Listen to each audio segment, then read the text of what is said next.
श्री राम जय राम जय जय राम। श्री राम जय राम जय जय राम।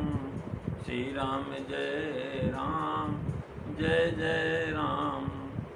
बोलिए सियावर रामचंद्र भगवान की जय। वृंदावन बिहारी लाल की जय। उमापति महादेव की जय। पवन सुत हनुमान की जय। सब संतन की जय, सब भक्तन की जय। सच्चियाँ जोता वाली माता तेरी सदा ही जय। बोल सनातन धर्म की जय। सद्गुरुदेव महाराज की जय। नमो पार्वते पते हर हर महादेव। जय जय सीताराम। आदरणीय विद्वजन, श्रद्धालु पदेवियों, विश्वास विकथा सुधाओं, भगवत सानिध्य में भगवान का दृश्य श्रवण करने के लिए हम लोग उपस्थित हुए हैं। आइए थोड़ी देर भगवान के चरणों में ध्यान लगाते हुए भगवान के कुछ लीला चरित्रों का स्मरण करें। पिछली चर्चा में आप श्री रामचरितमानस बालकांड दोहा नंबर 121 की जो है पहली दूसरी चौपाई को श्रवण किया। आज हम तीसरी चौथी पांचवी चौपाई पर विचार करेंगे। तुलसीदास जी लिखते हैं कि राम अतक बुद्धिमन बानी, मत हमारे यश सुनहि सयानी। तदपि संत मुनि वेद पुराना, जस कछुका समति अनुमाना। तस्मय सुमुखी सुनावो तुहि, समुझी परई जस कारण मोहि। मंगल भवन अमंगल हारी, दवौ सुदशरथ अजीर बिहारी। श्री राम जय राम जय जय राम। श्री राम जय राम जय जय राम। महाराज भगवान शिव के सामने पार्वती जी विराजमान हैं। भगवान शिव से जिज्ञासा थी राम जी को जानने की, और उन्होंने कहा प्रभु आप राम कौन हैं, ये हमको आप कृपा करके बताइए। उन्होंने ब्रह्म रूप होते हुए भी जो मनो शरीर के उदाहरण किया, ये आप हमें सुनाइए। तो भगवान शिव बता रहे हैं कि पार्वती, भगवान श्री रामचंद्र जी बुद्धि मन और वाणी तीनों से अतर्क हैं, तर्क नहीं दे सकता। हे श्यानी पार्वती सुनो ये हमारा मत। तो भी संत मुनि वेद और पुराण अपनी अपनी बुद्धि के अनुसार जो कुछ भी कहे हैं और जैसा कहे हैं और जैसा मेरी बुद्धि में कारण में समझ में आया, वैसा मैं भी तुम्हारे सामने सुनाता हूँ। हे सुमकी, सुमकी का मतलब आप बहुत सुंदर हो, और सुंदर इसीलिए हो कि आप राम जी के विषय में जिज्ञासा करो। राम अतर्क यानी यतो वाचो निवर्तन्ते अप्राप्य मनसा सह, तैत्तिरीयोपनिषद का मंत्र है। श्री राम जी अतर्क हैं, अतः उनके अवतार के हेतु, उनका नाम, उनका गुण, उनकी लीला, ये सब महाराज अतर्क, तर्क नहीं किया जा सकता। मत हमारा सुने सियानी, सियाना महाराज चतुर, जो थोड़े ही बहुत अच्छी तरह से समझ ले उसको सियानी कहते हैं। थोड़ा समझाओ, बहुत समझे तो सियाना है, और बहुत समझाओ कुछ भी न समझे तो बेकार। सियानी का भाव है कि तुम चतुर हो, इस बात को समझ सकती हो, अतः समझ आओ जाओ कि जब राम जी अतर्क हैं तो उनके अवतार आज जो है कर्म उनके तर्क में आ सकते हैं? नहीं, तर्कशास्त्र द्वारा उनको कोई भी समझ नहीं सकता।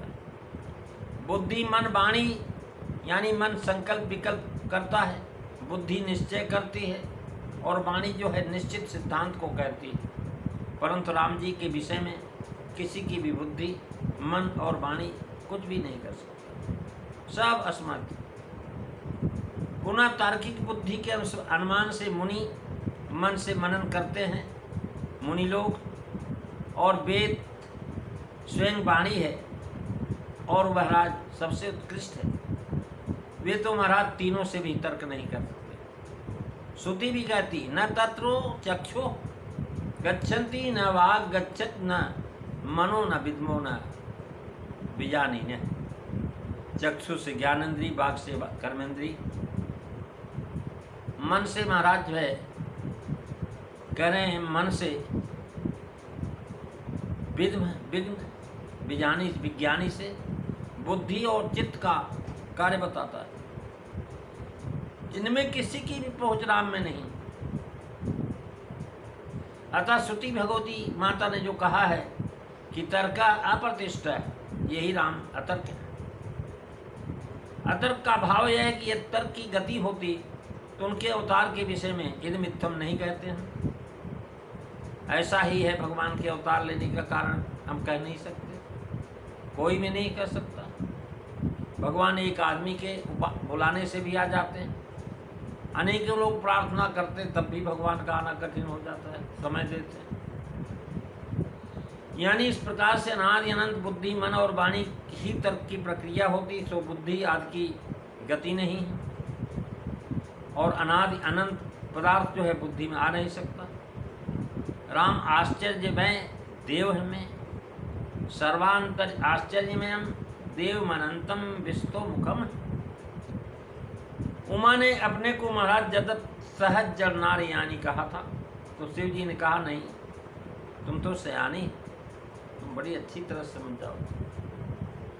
अर्थात यद्यपि वे सब जानते हैं कि श्री राम जी अतर्क हैं और मति अनुसार कहते हैं कि शारद शेष महामहेश विद आगम निगम पुराणों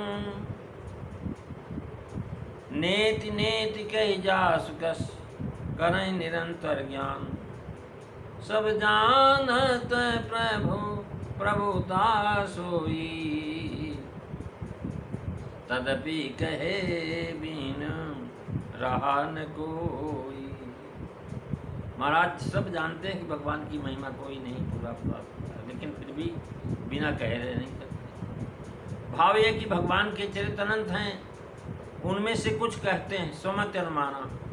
भाव यह कि सब कहने का सामर्थ्य किसी में नहीं, पर सब अपनी अपनी बुद्धि के अनुकूल कहते हैं, सबके कहने का सामर्थ्य किसी को नहीं महाराज। इसी से शिव जी अपने लिए भी ऐसा ही कहते हैं कि मैं निज मति अनुसार कहूँ माँ सादर सुना, तस्मै सुमुख नामो तू ही। अर्थात जैसा कुछ संत मुनि आदि वेद कहते हैं वैसा, और जैसा कुछ कारण मुझे समझ में आता है वैसा। तात्पर्य के संत आदि का भी जो मत कहूँगा, उनसे अलग जो मेरा मत है वो भी कहूँगा।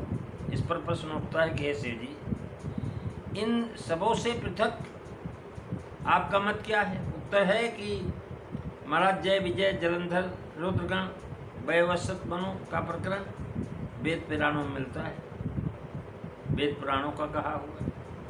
लेकिन भान प्रताप का प्रसंग शिव जी ने अपनी समझ से कहा है। ये प्रसंग वेद पुराण और मुनियों के ग्रंथों में कहीं नहीं मिलता, केवल शिव जी जानते हैं। क्योंकि जहाँ कहीं यह कथा मिलेगी वहाँ शंभु उमा संवाद में मिलेगी, और जगह नहीं मिलेगी। अतएव शिव जी कहते हैं कि रामचरित सर गुप्त सुहावा, शंभु प्रसादु तत्मय पावा। लोमस जी का वाक्य।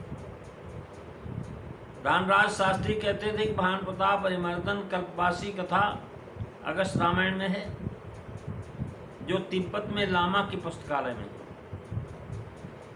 उसमें 700 पान है, परंतु उसमें राजा कुंतल और सिंधुमती का, दशरथ और कौशल्या का होना बतलाया गया।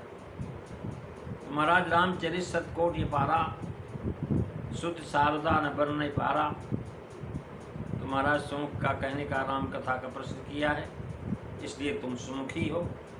शिव जी ने क्रम से पहले संत मुनि वेद आदि का कहा हुआ हेतु कह करके फिर पीछे अपनी समझ वाली बात कहेंगे। ये सब चर्चा आप अगली कथा में सुनेंगे। आज बस इतना ही। बोलिए सियावर रामचंद्र भगवान की जय। श्री राम जय राम, जय जय राम। श्री राम जय राम, जय जय राम। श्री राम जय राम, जय जय राम। बोलिए सियावर रामचंद्र भगवान की जय। जय सीताराम। सभी को